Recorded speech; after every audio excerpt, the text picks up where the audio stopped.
Is it like... Shall I can't see it. I think that's kind of the job of a floor manager. That's it, you got it. Almost. Just there. In the right place, yeah. There. Oh, that's it, nice. Brilliant. They got it nice. They're all bitching about it. Sorry, our hairstylist and makeup artist. Yeah, Danny, floor manager and makeup. Go and powder your faces. You're looking red now.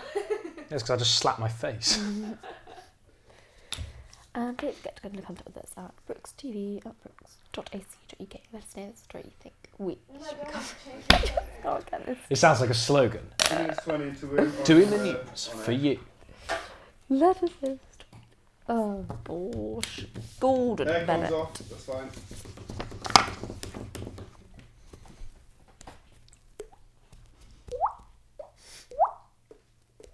Ah. Oh no, that's unprofessional. I'm not getting marked on this. I can do what I I was want. going to do it now. Ed's been on his phone. I've done my show.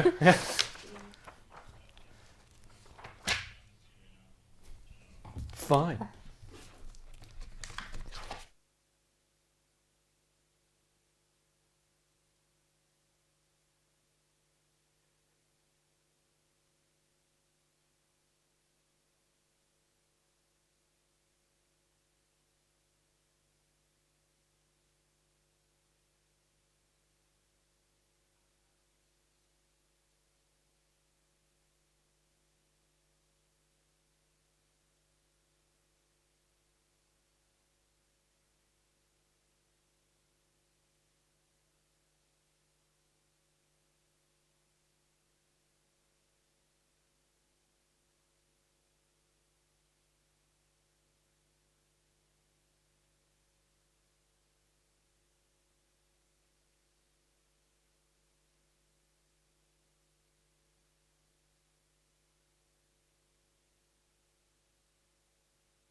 Hello and welcome to Brooks TV. I'm Ed Templar. And I'm Sarah Longson.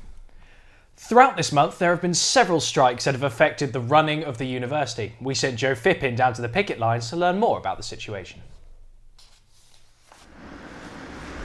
Higher education staff from universities across the country stopped working today as union-backed strike action took place nationwide. I spoke to some of those striking at Gypsy Lane to find out why. It's overpay, effectively, and the persistently poor offers that we've had. This year they've offered us a 1% pay rise, which with inflation is effectively a pay cut. Staff are saying enough is enough. They cannot afford to live on these wages. Students from nearby Ruskin College were also on hand to show solidarity. I believe this is going to affect our students' performance in their education, and I believe it affects the whole ethos of higher education. Whilst a majority of voters were in favour of taking action, there were questions over its validity. We only had a small tick. I think it was 37% of union members actually took part in the vote. Well, not everyone is, of course, a trade union member, and that's something I'm keen to rectify. However, those that had showed up seemed in good spirits and had the support of their students. Most students from Ruskin College are supporting the strike, even though they may not all be here on the picket lines. They certainly will be supporting us in solidarity and attitude. Staff from Oxford also took part in the strike, congregating at a meeting in the town hall with their Brooks counterparts. Despite the collective intelligence in the room, the most poignant message of the day was delivered by its youngest participant. And stress about finding the cheapest way to travel to work. These are not luxuries. These are necessities of working life, and people are struggling to pay for them.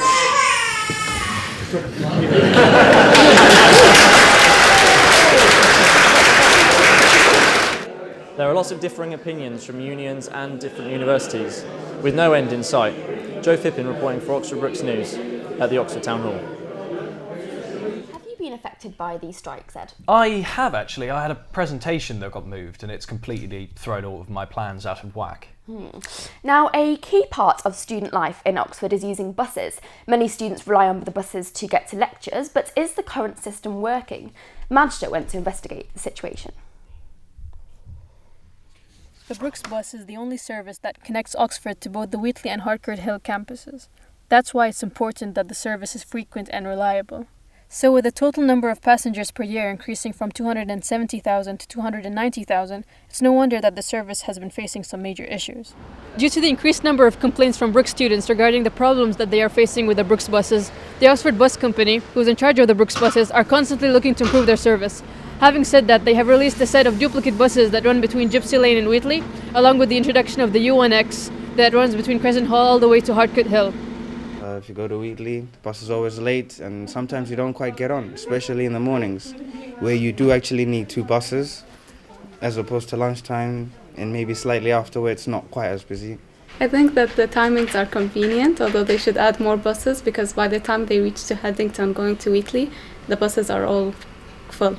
I will suggest to the Brookes Company and stuff to actually settle more U5 or more hours from the U5 to Wheatley, at least 3 or 4 times a day as a minimum, because really there are a lot of people from postgraduate, undergraduate that live in the residence in Marston and they kind of just go at 8 in the morning when they have classes at 2. We are in discussions with the bus company at the moment about the various options available to us, and we're all aware that the U5 and the U5X are a big issue, so that's our main concern at the moment, and seeing the ways around it. We are planning to have a bus user group meeting sometime towards the end of this year in order to share information, statistics about the bus service with users, but also to allow users to share their feedback and their concerns and ideas of how we can improve the service. As we can see, the Oxford Bus Company is putting a lot of effort in improving their service. Therefore, the students should look forward to an improvement in the near future. Majda Masqati, Brookes TV. I reckon you might be using the U1 soon, Sarah. Why is that? Well, as you may know, the U1 service runs past the Westway Shopping Centre. Soon there may be even more reasons to go there. Danny Spiteri reports. The Vale of Whitehorse District Council has been trying to attract new developers for the Westway Shopping Centre since March 2011. Now, the land has been sold to a developer called Doric Properties. The Elms Parade shopfronts are seen as the face of Botley's local economy. They have not yet been purchased by Doric, but they are attempting to do so. It needs to be brought up to date. We're looking at the comprehensive regeneration of that area to bring forward a whole range of benefits. So it's going to start with a supermarket, which will help bring some of the 70% of people who actually do their main shop outside Botley back into town. As soon as you do that, that means that the independent shops, who are currently struggling because there's a lack of car parking and lack of footfall, will become more viable. One of the controversial aspects of the plan are the proposed student flats. There will be 600 in a large building that will be 7 stories high. As the plans for the sale of the land to Doric were announced, many of the community came together to express their opposition. The leader of this movement was Lib Dem MP Debbie Hallett, who is encouraging people to sign the 600-strong petition. If you insert 600 students into the demographics of the neighborhood, then maybe a cinema becomes more of an important thing. But with the student housing, it's not clear at this point whether they would be in student flats or student rooms, or how much there would be a ward in there, or how integrated they'd be with their university, and all of that is yet to be decided. Westway Community Concern are organising a petition to send to the District Council. Doric only emphasises the potential benefits of a huge newly built facility, but we as residents know differently, and so should our elected councillors, so we must acknowledge the certain and substantial costs involved. Other residents feel that the planned large supermarket will drive out local businesses. I don't think we need a supermarket of that size. They're talking of 50,000 square foot. I think everybody agrees that the precinct is in need of refurbishment, but certainly not redevelopment. We have a lot of small independent local traders, not chains, and they would be kicked out for 18 months, 2 years, and then they will have lost their business, and where do they go? The future of the Westway Shopping Centre is uncertain. This is Danny Spiteri reporting for Brooks TV News. I could see myself going to a film after lectures at Harcourt Hill. That'd be fun. Yeah, me too. The issue of a large student population is at the heart of our next story. Apparently, Oxford is host to a large amount of rowdy students. BTV went into the streets of Oxford to find out more. Loud music, drunken behaviour, garbage trailing on the ground, or even criminal activity. For anyone who lives in student housing, these problems may all sound familiar. Oxford Brookes University has recently come under fire over reports of rowdy students. 45 complaints have already brought up within the 5 first weeks of the term. It's part and parcel of being in Oxford, I'm afraid, but yeah, it's antisocial behaviour is not welcome by anyone. We have neighbours who are students, and sometimes they play their music very loud and run up and down the house, banging doors at 3 o'clock in the morning. Yeah, I didn't really hear anything, and I live right in the centre of town, but maybe I'm the one making it, who knows. In the beginning of November, Ivan Asquith, leader of the Divinity Road Area Residents Association, stated that it is clear Brookes needs to change its disciplinary framework for handling student misconduct. At present, there do not appear to be any effective sanctions to deter bad behaviour. Meanwhile, Brookes was taking actions, including setting disciplinary measures. Joel Holmes, president of the Oxford Brookes Students' Union, considers it as inappropriate. I am taking it seriously. I'm just eager to make sure that there isn't an overreaction, as it were. I would not be happy if people were being punished academically for something that they've done that wasn't academic. So, aside from punishing students, Brookes also intends to organize educational campaigns to address the road problem. However, looking at past incidents, sanctions seems to be the most effective answer to this kind of behavior. Adel Dashi, Brooks TV. And now on to our final story. Each November, men grow out their facial hair for a very special cause. Our mustachioed reporter Sam went to meet those in the particular event. Every November, many men refuse to shave their moustaches in order to raise money and awareness for prostate cancer. But is this really the best way to get people talking about it? Or would a more serious approach be a better solution? My dad actually got diagnosed with prostate cancer about 6 months ago and quickly recovered it. They caught it really early because he goes for the annual checkups. So I mean, right there, that hit at home, you know. So I think doing stuff like this is fantastic. I really like it.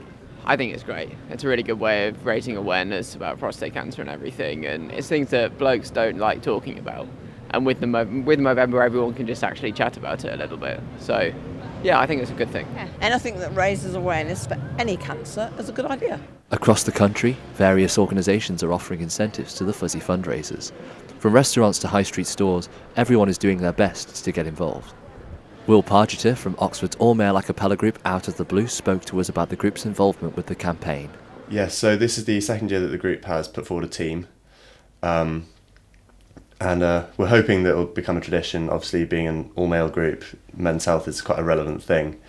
In the UK, 1 in 8 men will develop prostate cancer in their lifetime. More than 100 men are diagnosed with prostate cancer every day. And it's not just men who are getting involved with Movember. Some girls are refusing to shave to help raise awareness too. So, whether it's with your lips or your legs, everyone can get involved in raising money for prostate cancer this November. I'm Samuel Swinnerton, Brooks TV News.